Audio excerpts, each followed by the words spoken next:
Okay, should be good. Okay.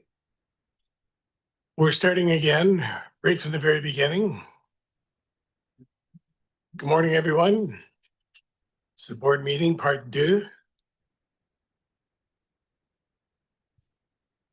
I would like to acknowledge that we're meeting today on the traditional unceded territory of the Comox First Nations, and that the Comox Strathcona Waste Management Service areas include the Coachella, Wakawak, and Nushalak territories. Call the meeting to order. Approval of agenda? There we go. Closed meeting. Recommendation that the board adjourn to a closed session. Thank you. Second? Thank you. Discussion? All in favor? Opposed? Seeing none, motion is carried. Adoption of minutes. Thank you. Business arising. Oh, wait. Discussion? All in favor? Opposed? Seeing none, motion is carried. Business arising. None. Petition delegations. Reports. Strathcona, Comox Strathcona Waste Management Advisory Committee. Thank you. Thank you. Discussion? All in favor? Opposed? Seeing none, motion is carried. Provincial Policy and Management. Oh, Director Rice, you have your hand up?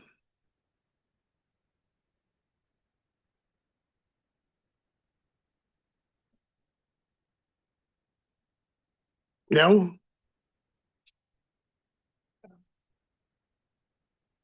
Hands down? You might have just voted. Okay. Thank you. Report dated September 11th regarding exclusion of mattresses and proposed amendments to the recycle. Thank you. Second, Director Mawini, discussion? All in favor? Oh, staff first. Here I am just trying to plug through. Go ahead.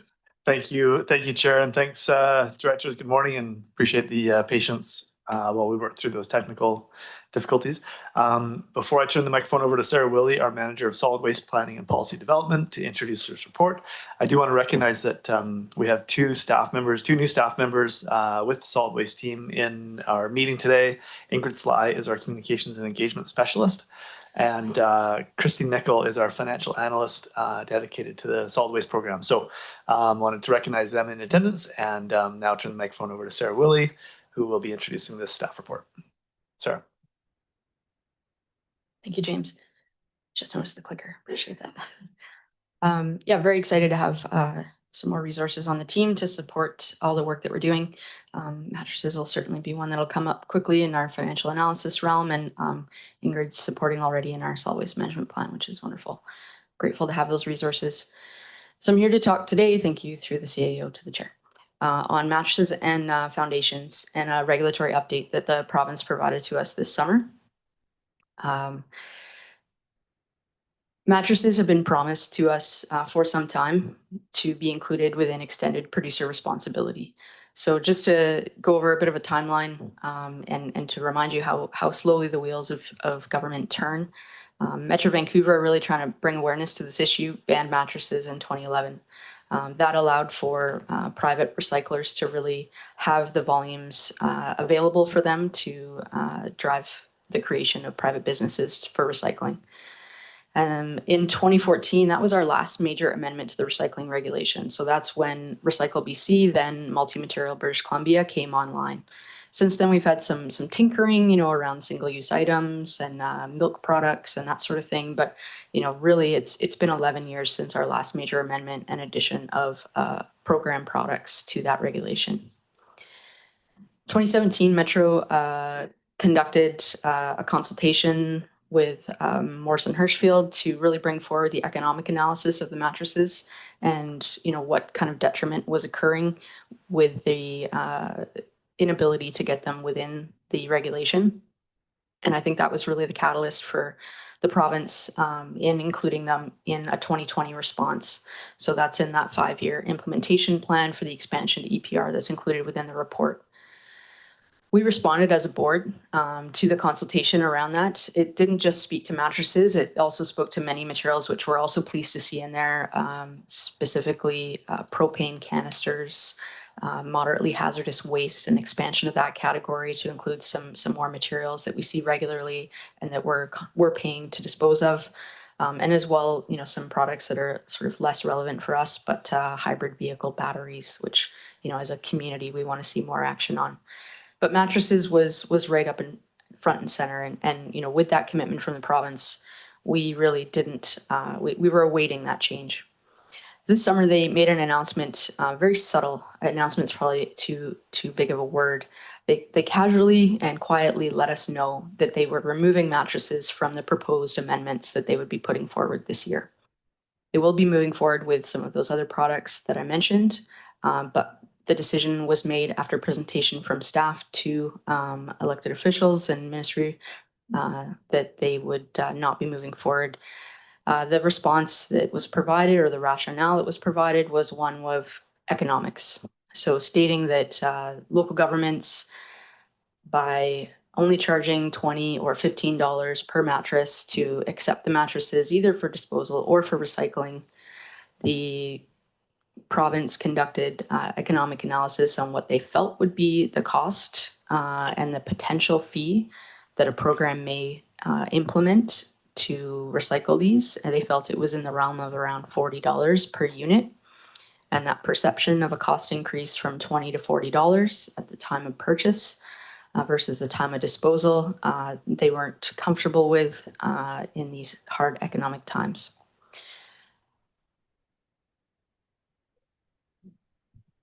This is the timeline that was provided to us back in 2021, 2020 from the province, letting us know that, they'd be moving forward in 2023 on mattresses and that the program would be operational by today. That was the timeline that we were going on. That's the operational, analysis that we were going on, and that's how we were making decisions. We understood that some delay was expected. It was, a little bit ambitious, but feasible. There are mattress programs that exist in other jurisdictions. There are 4 US states that already have extended producer responsibility programs for mattresses, Oregon being the latest to join in January of this year. So we know that the systems are in place and the know-how is there, and those have been operating for a decade already, some of the earlier ones.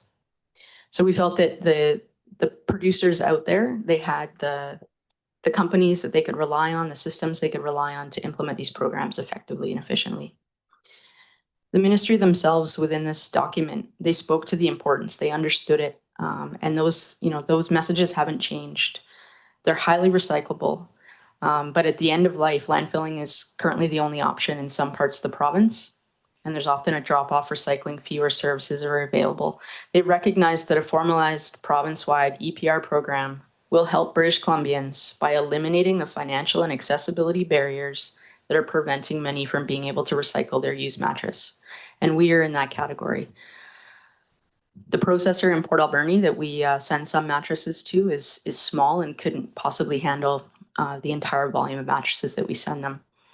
If we were to do that, we'd also have to implement a way to keep those mattresses clean and dry consistently. The other major recycler is in Hope, British Columbia, which, as you can imagine, incurs significant transportation costs for us. So we made the decision to, in the interim, expecting that this program was going to come online, bring a shredder in, and that's a tool that's more versatile for us. And we shred those mattresses before we bury them, and we recycle the metal. If we were to increase the cost of mattress recycling, there's the chance that more illegal dumping could occur. These units are $20 at the tipping face, but for some that's enough to just throw it in the bushes, and that certainly could increase with increases of price. So the provincial government understood that, the staff understood that, and they provided that rationale as well as to why we keep this number lower than what they might see for the program itself.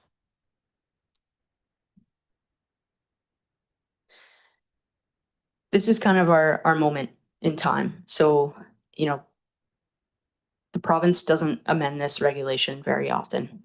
They haven't yet made the announcement about the recycling regulation amendments. there's still a chance to bring it back into those amendments. The staff, the provincial staff have everything ready. And they had indicated that was the package they put forward. It was not upon their recommendation that this be removed.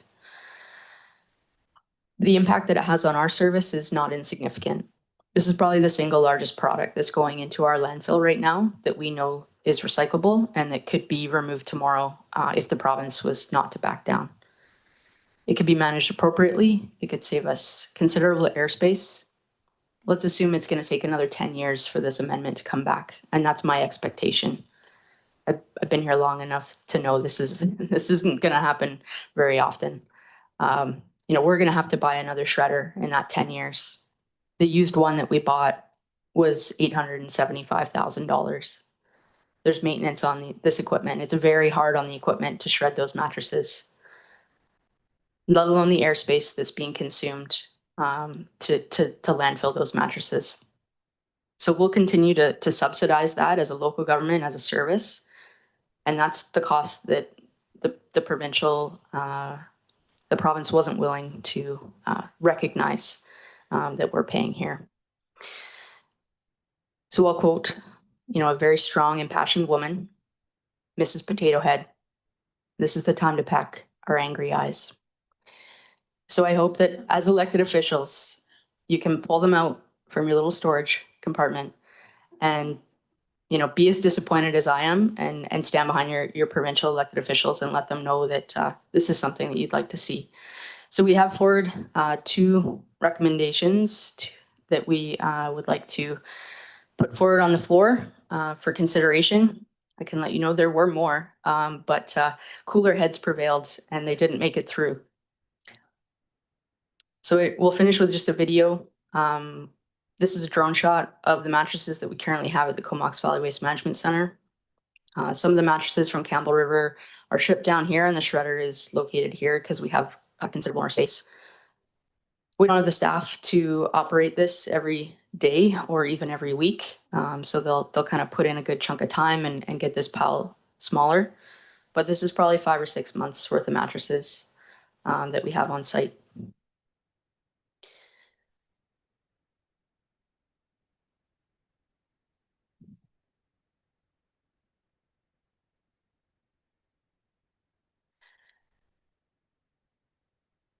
So you'll see there's 2 recommendations for consideration, and I will be available for questions.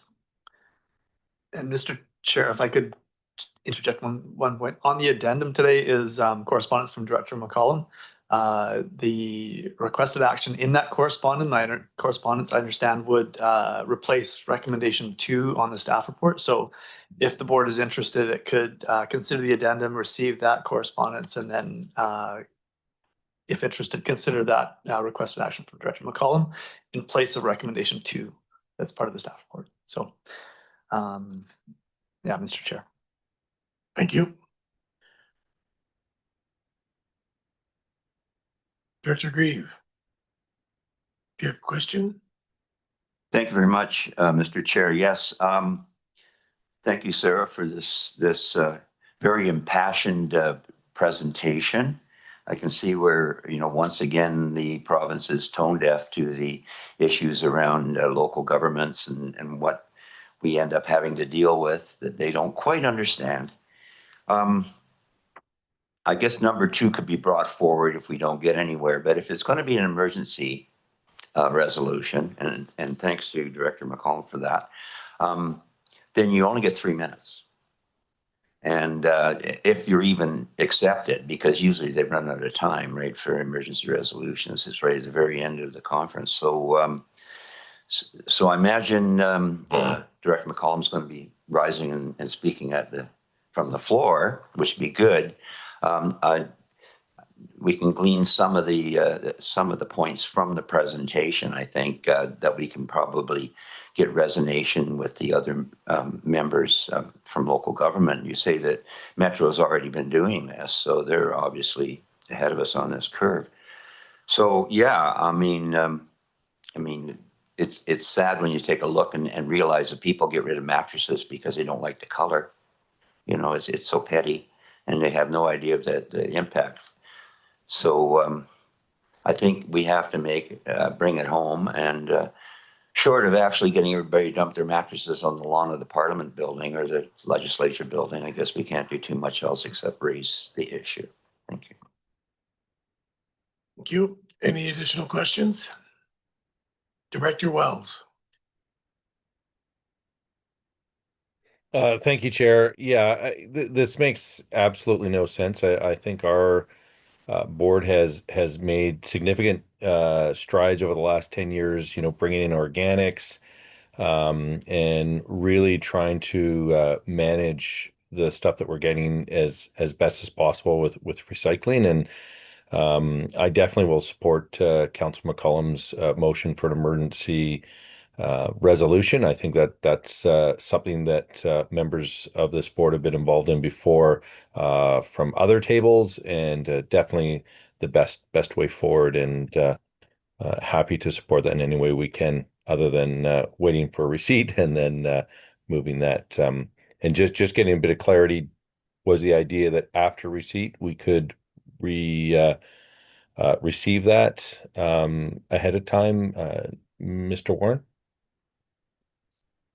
Yeah, that's correct, Director. After receipt of this staff report, the board may consider considering the addendum and then receiving the correspondence from Director McCollum. Thanks. I'm sorry. Okay. Microphone, sorry. On receipt, all in favor? Opposed? Discussion. Director Mowini. Thank you, Chair. I'm interested in moving recommendation 1 before we consider the addendum. So I'd like to move Second. recommendation 1. We Thank have you. a second discussion. All in favor? Opposed?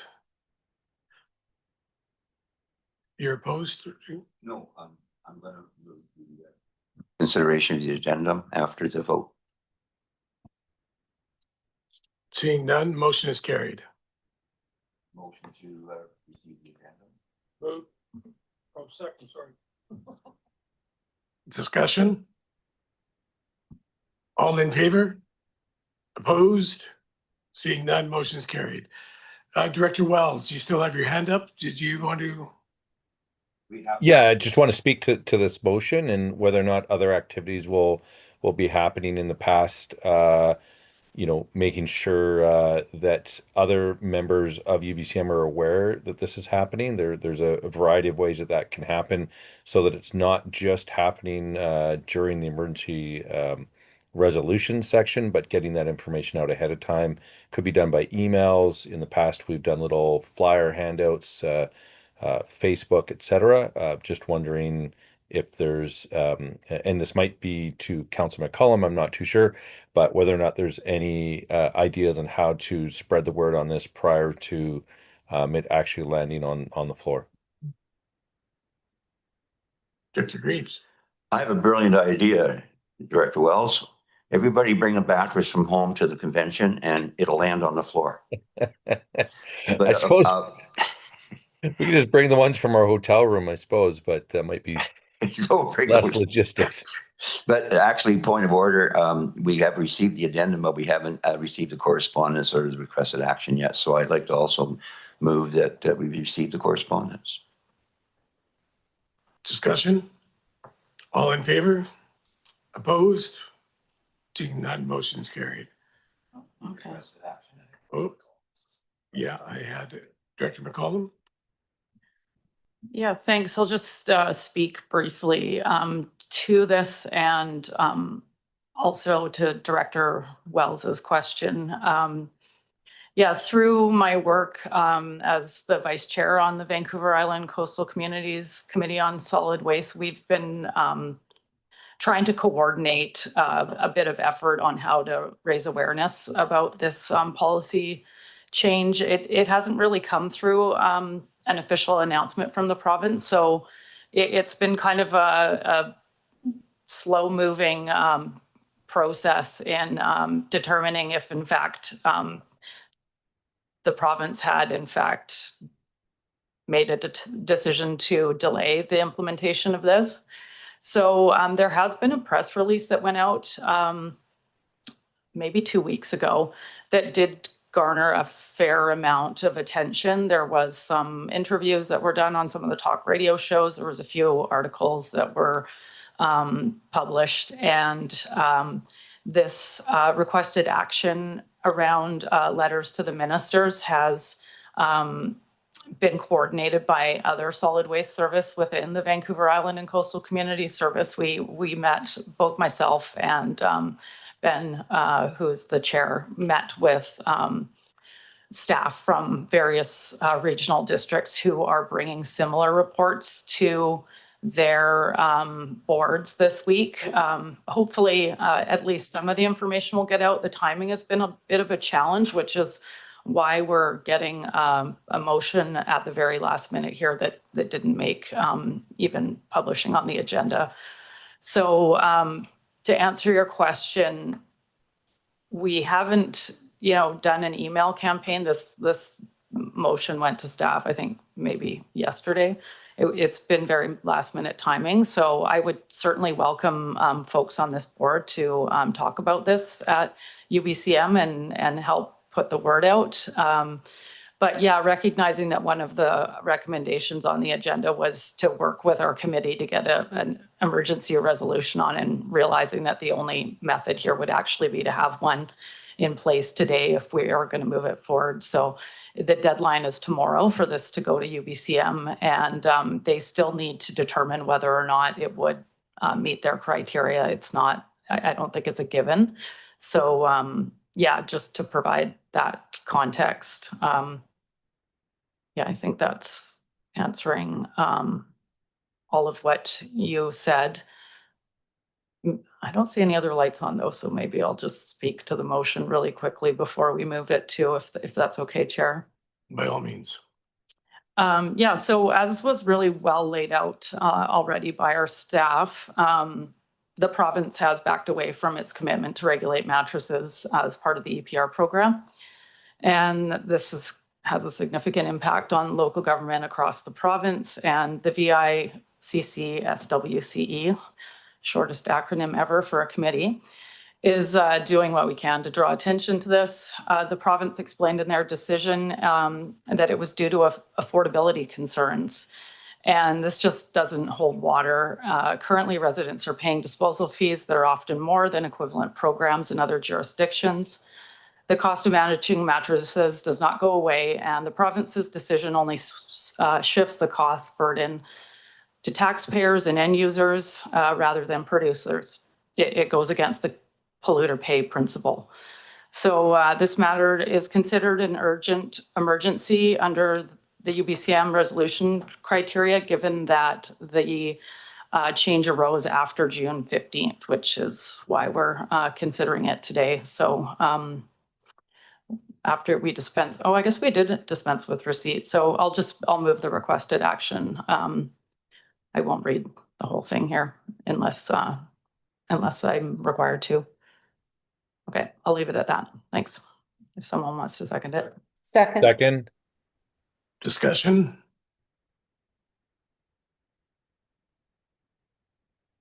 Director Grieve. Thanks very much. It's very time sensitive. To get it on the floor would be a bit of a stretch. We'll see if there's time allotted at the closing minutes of the convention, when these things usually come forward, right at 11:45 on the Friday. But if it doesn't go forward, quite often the executive will look at it later. So we should definitely zero in on all our UBCM reps and press them to work at their level at the UBCM executive to push it forward as well. And if Gary McIsaac is handy, bend his ear. Thank you. Director McCollum.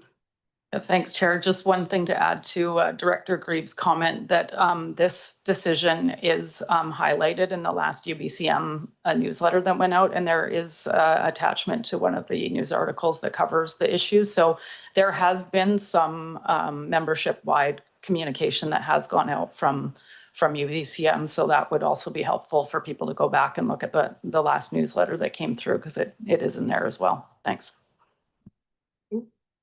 Any additional comments? Director Mulwini. Thank you, Chair. I really just wanted to say thank you to Director McCollum for putting in the effort and creating this really well worded and thoughtful motion, which I'm really happy to support. And I'm hoping that we can all talk to every elected person that we, provincial staff and elected person that we find at UBCM to flag that this is a really huge issue. And it is something that I have heard from directors about in other parts of the province already, that they are also having a lot of challenges with this decision. So I don't think we'll be alone in our advocacy.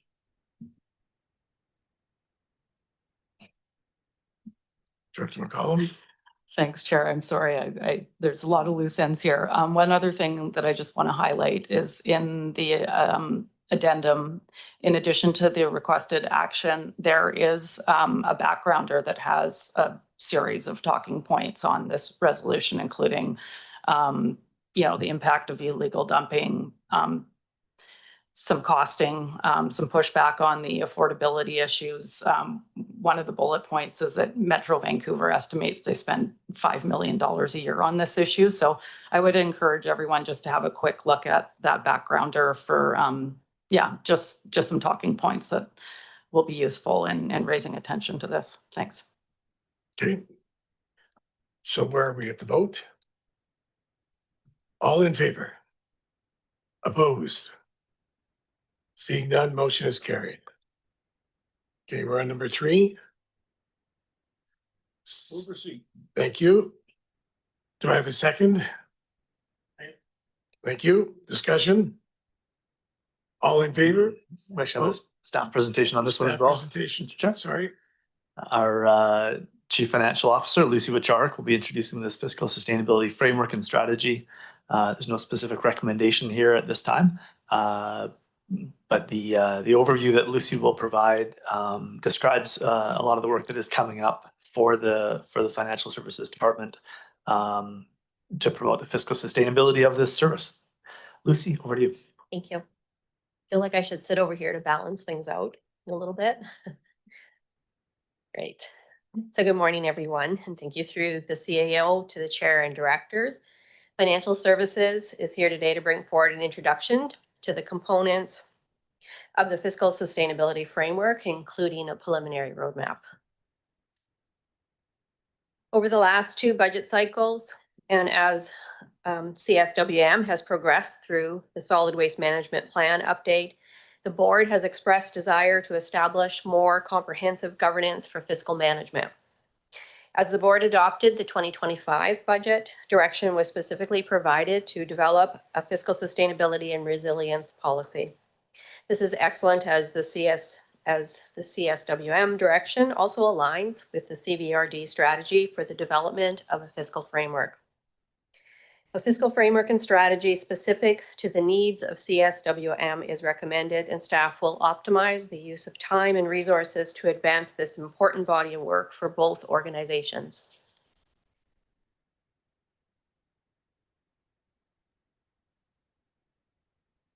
Sorry, my slide doesn't want to go. There we go. The purpose of today's report and presentation is to provide the board with an overview of what's included within this framework, and I'll go through some key next steps. We would like your feedback and want to ensure that the path forward is acceptable to the board. Financial Services has set intentions to move forward with reaching and maintaining fiscal sustainability through the pursuit of best practice, improving communication channels, having collective decision-making process, and establishing clear rules. So what do we mean when we talk about fiscal sustainability, and why is it important to do this work? Fiscal sustainability refers to the enduring ability of the local government to ensure that it can deliver the level and the types of services expected by the community while proactively managing our risks at acceptable levels of taxation and fees. Local governments play a significant role in bringing citizens quality of life, and as a local government, we're closest to our community and best able to understand and address unique needs. The CSWM delivers an essential service of solid waste management to communities in both Strathcona and Comox regional districts. Financial stability is necessary for reliable service delivery. However, expert bodies continue to raise concerns over the ongoing financial conditions of our local governments and the potential debilitating effect future economic downturns could have on our finances and public services.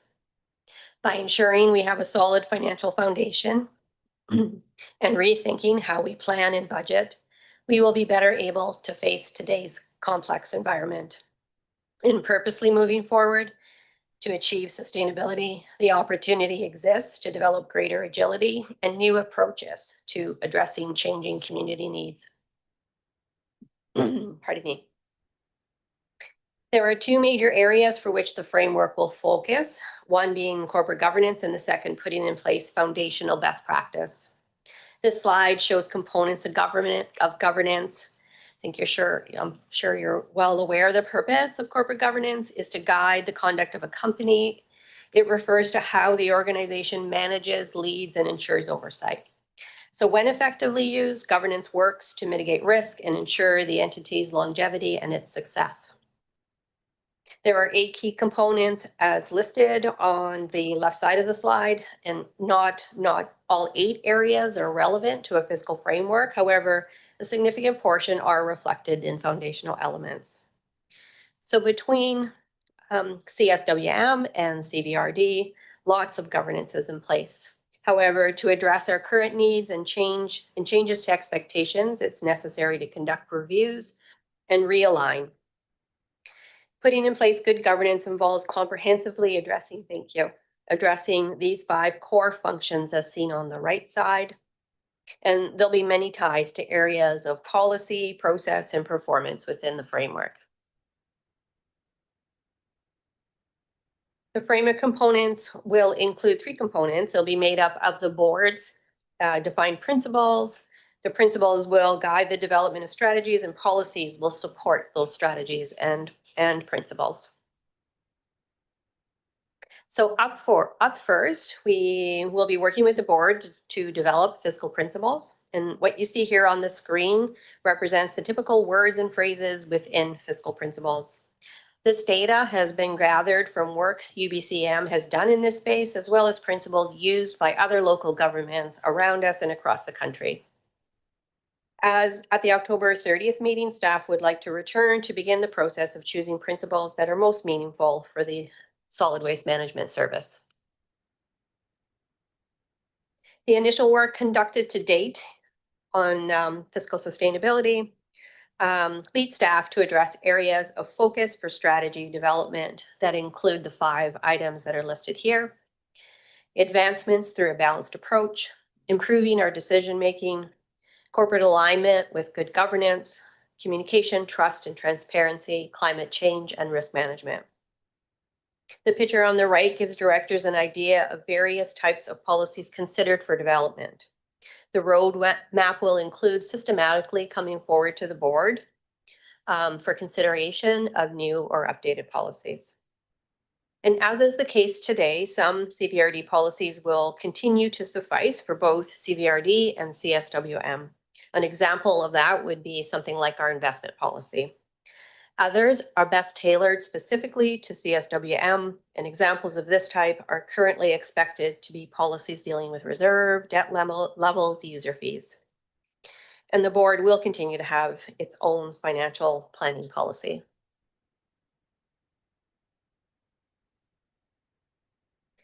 As tied to the fiscal framework initiative, a number of policies, new and or updated, have been delivered to CVRD and CSWM. One of these policies is the asset management policy. The asset management policy was adopted by CVRD board and supported by CSWM board in January 2025. The establishment of a corporate asset management program is essential to fiscal sustainability. Significant advancements have been made, and at the end of October, staff will be coming forward to both boards with an update report, including the presentation of the asset management strategy. The strategy is our most recent accomplishment and represents one of 3 key deliverables. The corporate asset management program applies to both CVRD and CSWM, setting the stage for all services to benefit from systems and processes being put in place. Just a quick note for this slide, just to let directors know the basis for development. We do look to the International Association of Government Finance Officers for best practice guidance, as well our local chapter of GFOA and UBCM have been and will continue to be great supports for us. And in the area of utility operations, we do look to other experts bodies as well, water to the American Water Association, and also on a solid waste side, there's the Solid Waste Association of North America that we can look for different areas of research and support as well. The initial roadmap expects that we will have framework and document completed by mid next year. And of course, the solid waste management plan as that key strategy document setting out program services and infrastructure needs to be considered with this fiscal improvement work, and therefore the roadmaps are aligned.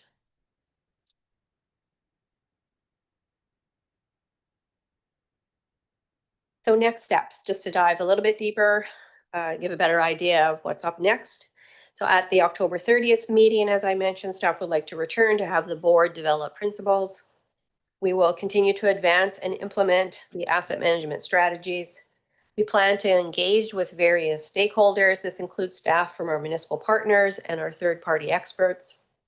We'll continue to draft strategies and key policies. We will return to the board with the draft principles in March of next year, this being shortly after we're done with your budget. And want to have the full framework and strategy done and ready and presented to this board in June of 2026.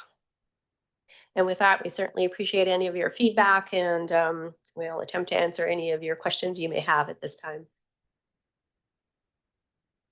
Directors, questions? Director Simmet. Thank you very much, Chair. So there was a couple of things. I'm looking forward to policy development, and I think this is one of the concerns I had with respect to tax increase, maintenance, and predictability for our taxpayers.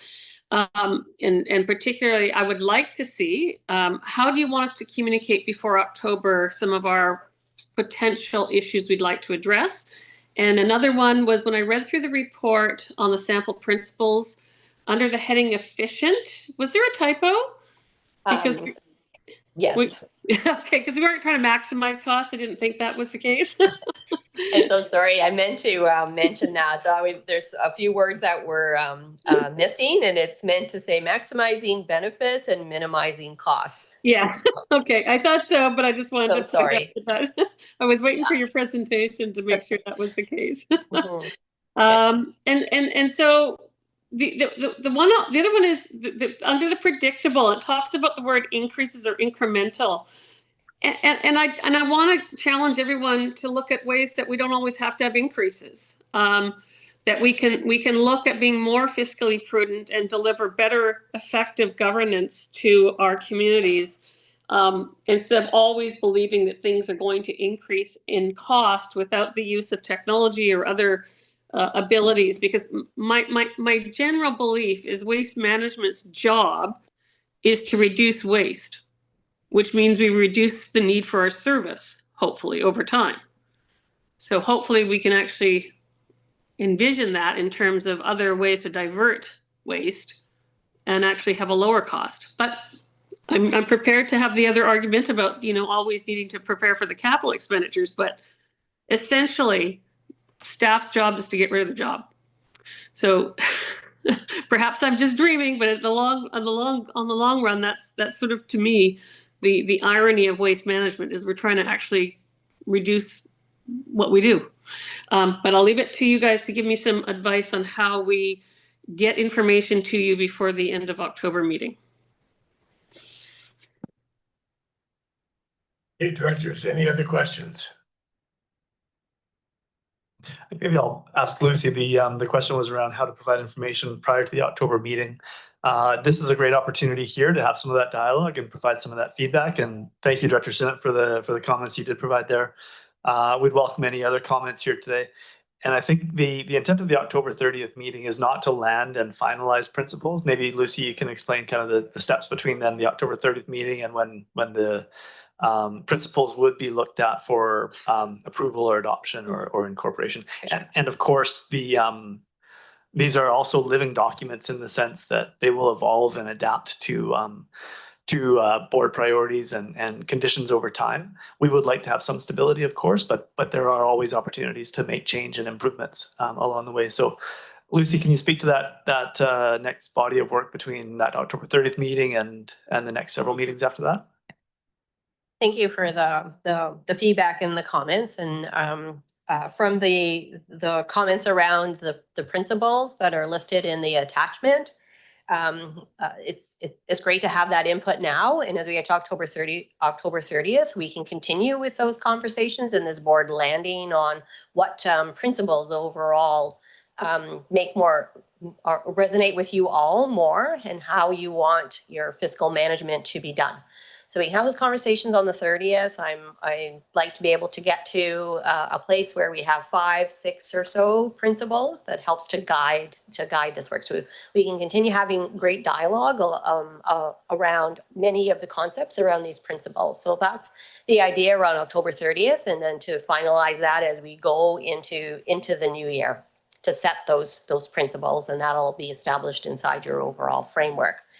I also took note of thought of 2 things as director you speak about how do you get input into us as staff as we begin developing your budget to bring forward to you in an October framework. So what I see is that we can establish steps like that inside your financial planning policy. Like definitely that will be one policy that'll be updated, and that's a place where we can incorporate pieces like that. So that's how I see that change coming forward in your policy documents. And maybe just to touch on, so we're in the midst of bringing forward the work around this year's budget. When in October, we want you to have a review of what we're proposing from a capital budget perspective, just to start that, in user fees. So that is well underway, and we're actually just wrapping that up now. If there's some comments that you have for us associated with the proposed budget that's going to comprehensively come to you in November, and if that's something that you want to share with us now, I think that's okay as well. And we'll do our best to incorporate those things into the budget as we're getting close to our final draft of that. Directors, any questions? Any questions online? No? On receipt? All in favor? Opposed? Seeing none, motion is carried. Number 4. Move receipt. Thank you. Second? Second. Thank you. Discussion? All in favor? Opposed? Seeing none, motion's carried. Bylaws and resolutions, new business, Quadra Island Solid Waste Collection Study. Move receipt. Thank you. Sorry, who seconded? Director Kerr, thank you. Discussion? All in favor? Opposed? Seeing none, motion is carried. CO recommendation? Move the recommendation. Thank you. Discussion? Director Mawhinney. Thank you, Chair. This report that's attached here came to the SRD board, and I really, when we at our board made a motion to refer it here, it was really to provide this information to CSWM staff and directors, just to understand that we at the SRD and in Area C we're kind of putting things on pause for a certain amount of time to await the outcome of the solid waste management plan that we're working on, the 10-year plan. So I would be curious, if, like, I wasn't sure if there needed to be a response, but I'm curious what the response would be, or if it's just like a, thanks for sending us your report, or if maybe this CAO could speak to that. Thanks, Director. We wanted to make sure that the board, CSWM board, knew that this correspondence came in to the CSWM. We're also in the midst of the solid waste management plan renewal process. Heavy public engagement at this time over the couple of months here, and we felt it would be appropriate to prepare a report that does incorporate the correspondence from the SRD into some of that work around the solid waste management plan renewal. I think there are a lot of tie-ins, but we weren't in a spot to prepare that report for today. So by getting this recommendation here, if the board does support it, then we'll make sure that we come back to a subsequent meeting. And I think the timing will be appropriate given where we're at with the solid waste management plan renewal process.